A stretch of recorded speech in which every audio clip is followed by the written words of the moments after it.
Hey, this is the Doctor of Self-Worth. How far do you go to find yourself? This is a little story about my travels of soul search, looking for spiritual gurus. 6 years ago, I went to India and Nepal, and I wanted to spend time with monks in monasteries because I thought they will be able to tell me what's wrong with me, why I feel not good enough, why I have this constant dissatisfaction about myself, or how my life is ever going to make sense. I thought I was broken. And when I was in Pokhara, I seen this well-spoken English spoken monk, and he said to me, he knows this other monastery in Kathmandu Valley, and he would be able to refer me.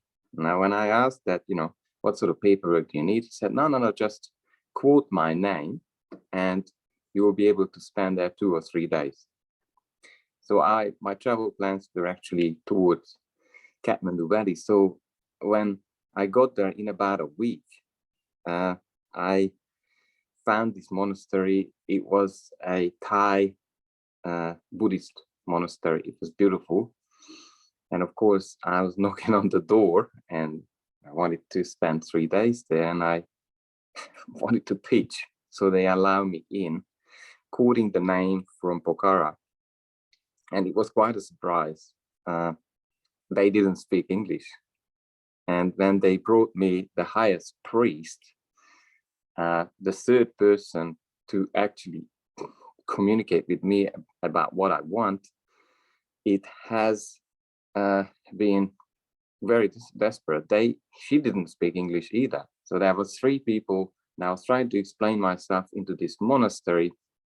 Eventually, after an awkward half an hour wait, they brought a translator.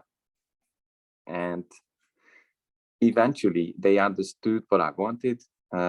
They felt really suspicious about who I am or what I want. But I was able to convince them that, I'm here to learn. I want to engage and see what they do and understand more about Buddhism. Eventually, they let me in, and I did stay there 2 nights, but they have put me into the workers' quarter.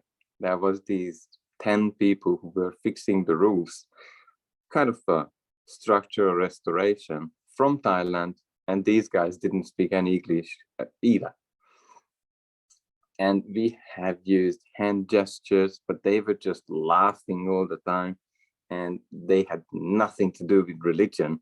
They just spent there, I think, 1 month at a time, and they were paid well, and then they went back to Thailand to their families.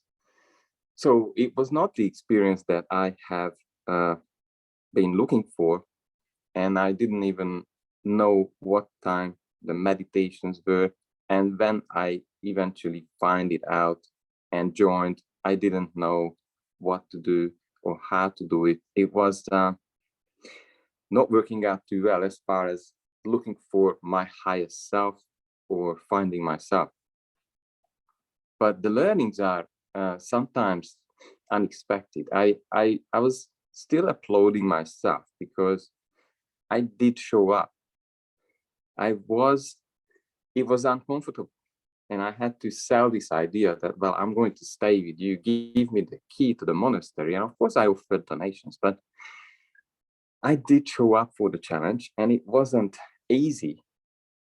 And I'm asking you, are you showing up when you don't want to, when you have communication challenges, when you have language barriers, when it's feeling off? I didn't know then. After 6 or 7 years, I will be helping other people to find themselves, to find their own resources and stepping into their path. Enjoy your day and let me know if I can help you.